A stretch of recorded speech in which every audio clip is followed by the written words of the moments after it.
Hello everyone, today we'll discuss about neuroglia or glial cells. It is a glue-like supporting tissue. It is present within the brain and spinal cord. Unlike neurons, neuroglia, they are capable of multiplying by mitosis. Schwann cells, they are also part of neuroglia. Following death of the neuron, the space of the neuron is filled by the astrocytes, which is also neuroglia, and it is known as replacement gliosis.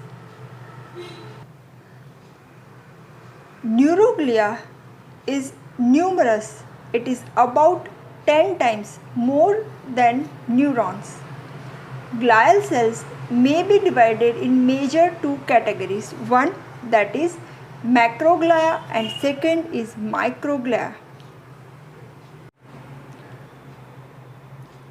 Macroglia or large glial cells, they are ectodermal in origin and they are mainly of two types, astrocytes and oligodendrocytes. And second variety, that is microglia. Now let us start with astrocytes. Astrocytes are small and star-shaped cells. They have processes. Now, these processes they end as an expansion which is in relation with the blood vessels as well as that is also in relation to the surface of the brain. Now, these astrocytes are mainly of two varieties. Number one, that is known as protoplasmic astrocytes, and second one, that is fibrous astrocytes. Now, protoplasmic astrocytes, these are thick cells and more branched processes. These protoplasmic astrocytes, they are present mainly in the gray matter. Second variety, they are fibrous astrocytes. Fibrous astrocytes are long, slender and smooth, and they have less branched processes, and they are present in white matter. What are the functions of astrocytes?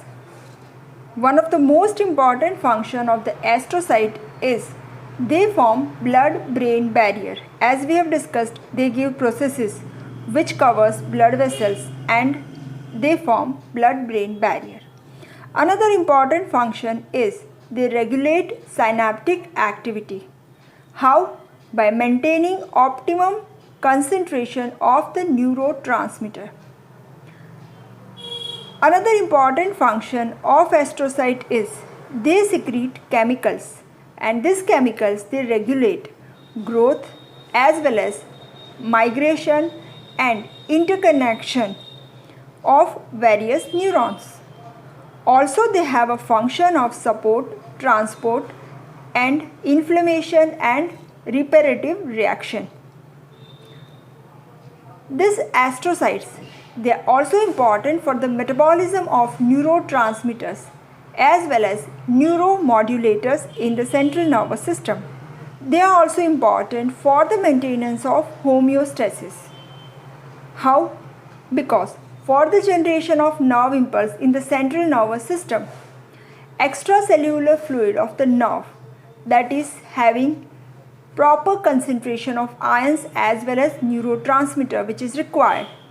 Mainly gamma aminobutyric acids and glutamic acid concentration is required to be maintained, and that is maintained by these astrocytes. Next variety of neuroglia, that is oligodendrocytes, also known as oligodendroglia. These are the small cells having few processes.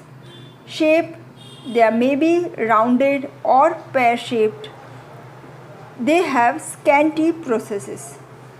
Important function of the oligodendrocytes is formation of the myelin sheath in the central nervous system.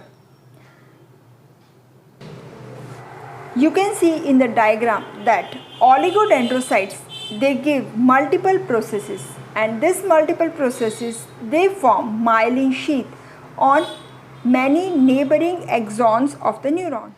Next variety of neuroglial cell, that is microglia. These are small glial cells and they are mesodermal in origin. These are phagocytic cells like macrophages, and therefore they are also known as scavenger cells. These are the smallest neuroglial cells. The cell body is flattened and they have short processes. Now, these cells are present in large amount in the gray matter. They also act as phagocytic cells and they become active after any damage to the nervous tissue, either it is because of any trauma or any other disease. They remove damaged cells and foreign invaders.